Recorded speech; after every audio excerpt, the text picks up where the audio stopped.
3월 21일 월요일 삶의 기적을 일으키는 30분 예배를 시작하도록 하겠습니다. 하나님께서 오늘 우리에게 주신 말씀은 고린도전서 19장 1절에서 7절까지 말씀입니다. 이 말씀 제가 봉독하도록 하겠습니다. 아볼로가 고린도에 있을 때에 바울이 윗지방으로 다녀 에베소에 와서 어떤 제자들을 만나 이르되 너희가 믿을 때에 성령을 받았느냐? 이르되 아니라 우리는 성령이 계심도 듣지 못하였노라. 바울이 이르되 그러면 너희가 무슨 침례를 받았느냐? 대답하되 요한의 침례니라. 바울이 이르되 요한이 회개의 침례를 베풀며 백성에게 말하되 내 뒤에 오시는 이를 믿으라 하였으니 이는 곧 예수라 하거늘 그들이 듣고 주 예수의 이름으로 침례를 받으니 바울이 그들에게 안수하며 성령이 그들에게 임하심으로 방언도 하고 예언도 하니 모두 12사람쯤 되니라. 아멘. 오늘 이 시간 하나님께서 우리에게 주신 말씀을 듣기 전에 잠시 기도하는 시간 갖도록 하겠습니다. 하나님 아버지 감사합니다. 오늘도 저희들을 사랑하셔서 저희를 만나주시고 저희에게 말씀하여 주시니 감사합니다. 하나님 아버지 오늘도 주시는 말씀을 통해서 늘 저희와 함께 하신 하나님, 그 하나님을 기억하게 하시고 그 하나님을 믿음으로 담대하게 세상을 살아가며 하나님의 크신 영광을 나타내는 저희가 될 수 있도록 은혜 베풀어 주옵소서. 예수님의 이름으로 감사하며 기도드리옵나이다. 아멘. 우리가 사도행전 18장에서 살펴본 것 같이 바울 사도는 고린도에서 성령님의 강력하신 역사하심으로 인해서 하나님께서 주시는 그 은혜 안에서 1년 6개월 동안 복음을 전합니다. 그렇게 고린도에서 오랜 시간 동안 복음을 전하고 그래서 이제 많은 사람들이 구원받는 구원의 역사가 일어나고 이제 바울 사도는 고린도를 떠나서 다시 아시아로 이동합니다. 그래서 아시아의 에베소 지역으로 와서 잠깐 복음을 전합니다. 그렇게 에베소로 와서 복음을 전할 때에 사도행전 18장 20절부터 이렇게 말씀합니다. 여러 사람이 더 오래 있기를 청하되 허락하지 아니하고 작별하여 이르되 만일 하나님의 뜻이면 너희에게로 돌아오리라 하고 배를 타고 에베소를 떠나라고 말씀합니다. 바울이 이제 2차 선교여행의 말미에 에베소에 들려서 에베소에서도 복음을 전하는데 에베소에서는 오랫동안 머무르지 않았어요. 에베소에서는 잠시 머물렀다가 에베소를 떠납니다. 하나님의 인도하심에 따라서 그렇게 에베소를 떠나면서 바울 사도는 에베소에 있는 믿음의 사람들이 더 오래 머무르기를 청할 때 하나님의 뜻이면 내가 다시 돌아올 것이다 라고 얘기합니다. 그렇게 에베소 사람들에게 이야기하고 에베소를 떠난 바울은 이제 다시 선교여행의 출발지였던 안디옥으로 돌아옵니다. 그래서 안디옥에서 3년 동안의 2차 선교여행 동안에 지쳤던 영과 육을 재충전하는 시간을 갖고 이제 다시 3차 선교여행을 떠납니다. 그래서 3차 선교여행을 떠나면서 성경의 말씀처럼 이제 갈라디아와 부르기아 땅으로 즉 바울 사도가 1차, 2차 선교여행 때 복음을 전했던 그 지역들 루스드라, 더베, 비시디, 안디오 이런 지역들로 돌아다니면서 자신이 복음을 전했던 지역의 믿음의 사람들의 믿음을 굳건하게 하고 그리고 이제 다시 바울이 어디로 오는가?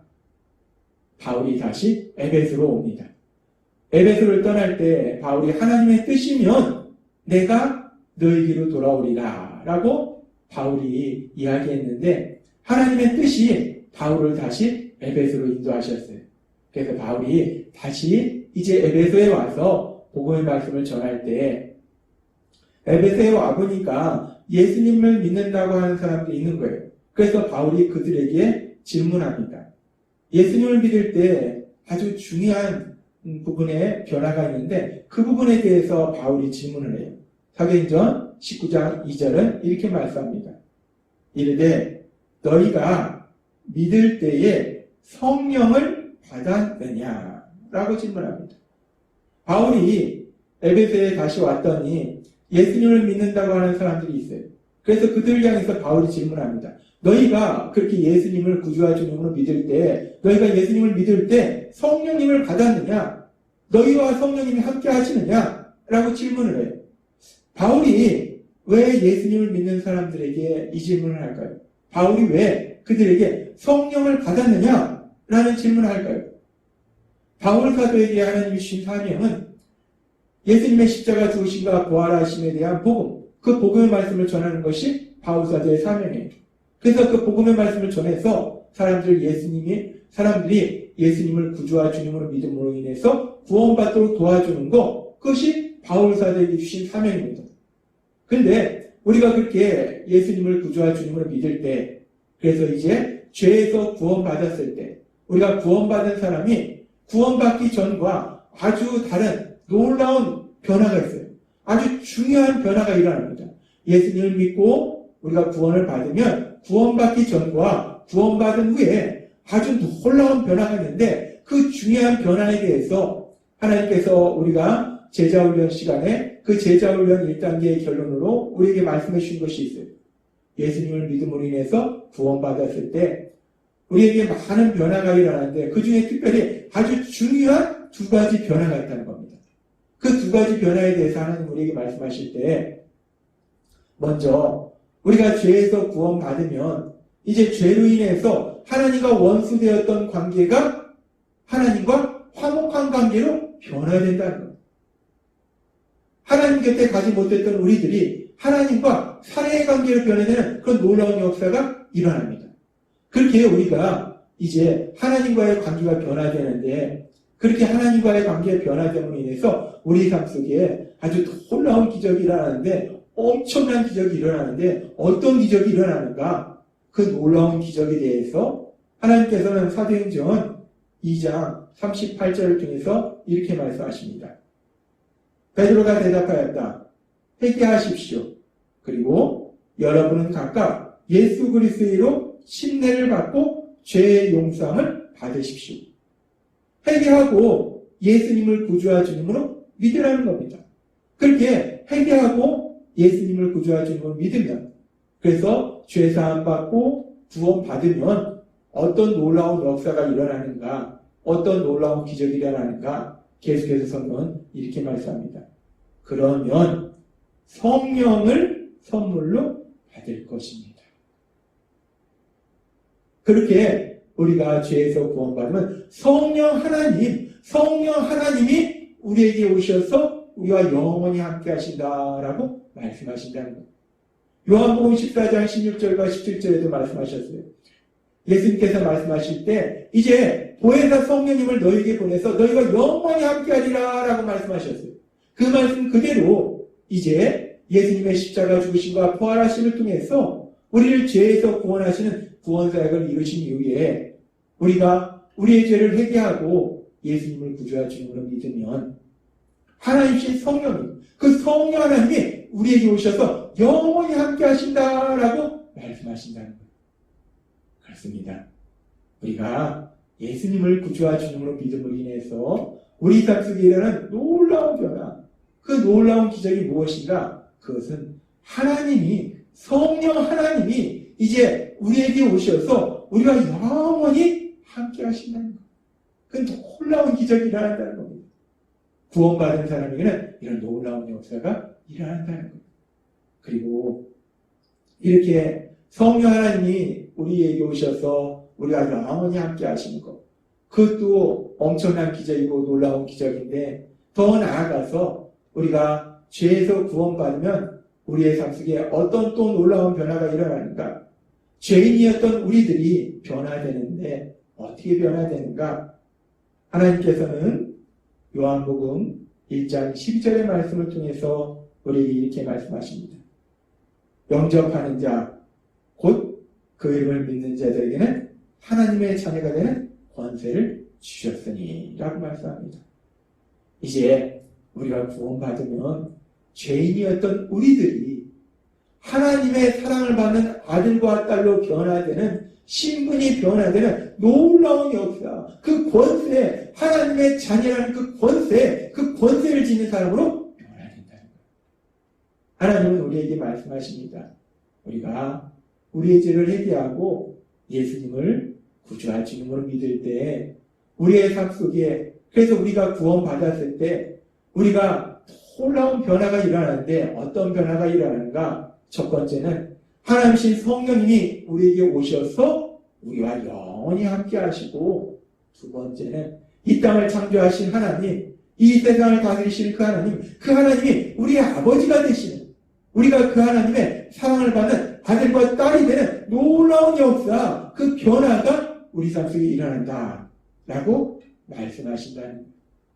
그렇게 우리가 구원받을 때 구원받는다는 것이 사실 눈으로 볼 때는 별다른 변화된 게 없어요. 우리가 갑자기 부자가 되는 것도 아니고, 우리가 다시 갑자기 건강해지는 것도 아니고, 우리가 갑자기 머리가 좋아지는 것도 아니고, 현상적으로 볼 때는 우리가 별로 변화가 없는 것 같은데, 근데 우리의 삶 속에 엄청난 변화가 일어난다는 거예요. 성령 하나님이 우리에게 오셔서 우리와 함께 하시고, 우리의 신분이 변화되어서 우리가 하나님의 사랑받는 아들과 딸로 변화된 놀라운 역사가 일어난다는 거예요. 그렇게 구원은 우리 삶 속에 놀라운 변화를 주기 때문에, 그리고 우리가 구원받았을 때 구원받았다는 분명한 증거는 하나님이신 성령님이 우리에게 오셔서 우리와 함께 하신 거기 때문에, 그래서 바울 사도는 에베소에 갔을 때 예수님을 믿는다고, 그래서 구원받았다고 말하는 사람들에게 확인하는 겁니다. 사도행전 19장 2절 말씀처럼 이렇게 물어보는 거예요. 이르되 너희가 믿을 때에 성령을 받았느냐? 믿을 때에 성령을 받았느냐? 예수님을 믿는다고 하니까 정말 너희가 너희 안에 성령님이 함께 하시느냐? 성령님을 받았느냐? 라고 바울 사도가 묻더라는 거예요. 우리가 구원받았을 때 우리의 변화 중에 가장 중요한 변화는 성령 하나님이 우리에게 오시고, 그래서 우리와 함께 하시는 거기 때문에, 내가 구원받았다는 분명한 증거는 그 성령 하나님이 나와 함께 하시는 거기 때문에 바울 사도는 이 부분을 확인하는 거예요. 너희가 정말 구원받았냐는 거예요. 정말 예수님을 믿냐는 거예요. 정말 성령님이 너희와 함께 하시냐는 거예요. 바울 사도가 그래서 구원에 있어서 가장 중요한 질문, 너희가 성령을 받았느냐라고 질문하더라는 거예요. 그런데 우리가 이 말씀에서 살펴보면 지금 에베소에 있는 예수님을 믿는다라고 얘기하는 이 사람들은 성령을 받지 못했어요. 아니, 성령님에 대해서 듣지도 못했습니다. 왜 그러냐면 이들은 온전히 예수님의 십자가 죽으심과 부활하심에 대한 복음의 말씀을 듣지 못했고, 그랬기 때문에 온전히 예수님을 구주와 주님으로 믿지 못했고, 그렇기 때문에 아직 온전히 구원받지 못했기 때문에 성령님이 그들에게 임하시지 않았다는 거예요. 그런데 참으로 감사한 것은 오늘 말씀을 듣고 있는 우리들은 예수님의 십자가 죽으심과 부활하심에 대한 그 복음의 말씀을 들었고, 우리가 그렇게 복음의 말씀을 들을 때 우리를 사랑하시는, 우리를 불쌍히 여기시는 하나님께서 역사하셔서 성령 하나님을 통해서 우리가 그 말씀을 통해서 우리의 죄를 회개하도록 인도하셨고, 우리가 예수님을 구주와 주님으로 믿도록 인도하셔서 오늘 말씀을 듣는 우리들은 구원받은 사람으로서 우리 안에 성령 하나님이 함께하고 계심을 믿습니다. 바울 사도가 에베소에 있는 그 믿는다 얘기하는 사람들에게 너희가 성령을 받았느냐라고 질문했을 때 그들은 우리가 성령의 계심도 듣지 못했노라 라고 대답하지만, 우리에게 너희가 성령을 받았느냐라고 질문했을 때 우리는 담대하게 우리가 성령님이 우리 안에 계신다고, 성령님이 우리와 함께 하신다라고 말할 수 있는 복을 누리고 있다는 겁니다. 따라서 우리가 세상을 살아갈 때 그렇게 우리와 함께 하신 성령님, 그 성령님의 인도하심과 도우심으로 인해서 날마다의 삶 속에 하나님 주신 참된 기쁨과 평안을 누리는 행복한 삶을 사시는 여러분이 되시길 주님의 이름으로 축원합니다. 기도하겠습니다. 하나님 아버지 감사합니다. 오늘도 주신 말씀처럼 에베소에 있는 예수님 믿는 사람들은 온전히 복음의 말씀을 듣지 못했기에, 그래서 구원받지 못했기에 성령님이 그들에게 임하시지 않았지만, 오늘 말씀을 듣는 저희들은 복음의 말씀을 들었고 성령님이 역사하셔서 우리가 예수님을 구주와 주님으로 믿음으로 인해서 구원받았기에 우리 안에 성령 하나님이 함께하고 계심을 믿습니다. 날마다의 삶 속에 우리와 함께 하시는 하나님, 그 성령 하나님의 인도하심에 따라서 하나님이 주시는 참된 기쁨과 평안을 누리는 저희 모두가 될 수 있도록 은혜 베풀어 주옵소서. 예수님의 이름으로 감사하며 기도드렸나이다. 아멘. 이 시간도 하나님께서 우리 주신 말씀을 묵상하면서 조용히 기도하는 시간 갖도록 하겠습니다.